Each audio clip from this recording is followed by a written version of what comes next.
how will you legislate? Paano kasi ang concern ka ninyo itong mga medium, no? Itong Facebook or YouTube ang tatagal umaksyon. Kasi po ngayon ma'am, meron tayong itong cyber crime division, ano po, meron tayong DICT, etc.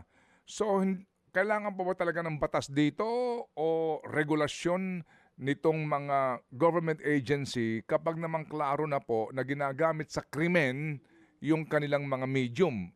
O paano ho kaya ma'am? Dapat yung accountability nasa kanila din. Kaakibat nung kanilang medium. Let's say if you're talking about Facebook, you're talking about YouTube, kaakibat noon ay responsibilidad nila na i-vet yung mga qualifications ng mga naglalagay ng programa sa kanila. At dapat din umaksyon sila ng mabilis. Kasi I'm not sure, no, pero nagkakaroon kasi ng alegasyon na kapag itong isa, maraming followers, nagdadala sa kanila ng viewers at merong kasamang pera, medyo matagal na tinatanggal. Now, I know of one country who recently, I believe that was 3 weeks ago or 1 month ago, lahat ng vloggers or pages, kapag hindi kwalipikado ang tao o hindi ka totoong journalist, ay tinanggal ng gobyerno.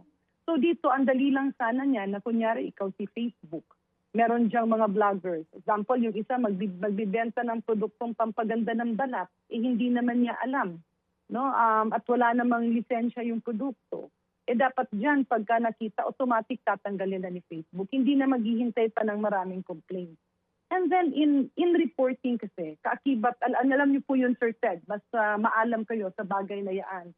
Kaakibat nung ating mga media practitioners and journalists, kaakibat doon yung tinatawag natin responsible reporting and responsible researching.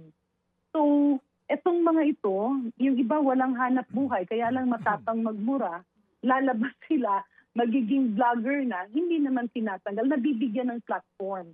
So there should be minimum basic requirements for every vlogger or every, I don't call them media practitioner kasi hindi naman talaga sila legitimate na media. Dapat kaakibat doon, merong minimum requirements para sila makapag-air ng kanilang program or kanilang page doon.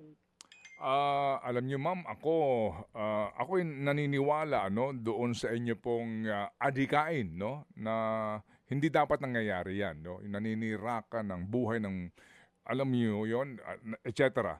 Pero medyo thin line ngayon ito when you regulate kung sino lang ang may karapatan na magkaroon siya ng medium access, magkaroon ng channel sa YouTube man o sa Facebook, parang yung contention na sino ka para magsabi na itong taong ito ay hindi pwedeng magkaroon ng vlog. Doon pa lang sa requirement muna ay mukha pong lalabag ka agad sa kanyang karapatan sa malayang pamamahayag. Paano po ninyo maikaklaro ang linyang ito? Kaya nga Sir Ted, kung pag-uusapan natin, example, may isang vlogger, ang kanyang trabaho mag-promote ng produkto. Talaga namang yung pinopromote niya, kunyari, magbibigay ng medical advice. Dapat naman doktor siya. Opo.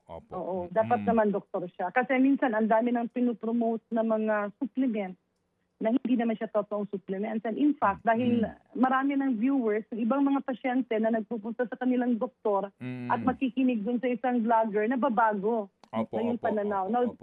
Doon naman sa may mga regular program, alam naman natin kung ano ang basic qualifications ng isang media practitioner. Kasi may mga nakikita kami, ang mga nangyayari sa mga probinsya, meron niyang lalabas, na-involve na sa ilang scam, na may mga kaso na ng extortion, biglang nagkaroon ng page. Tapos yung page nun, akala mo legitimate. Pero ang ginagawa nila is may mga pinambabanatan at magbabayad itong police, itong teacher, itong fireman. Minsan nagbebenta lang sa public market.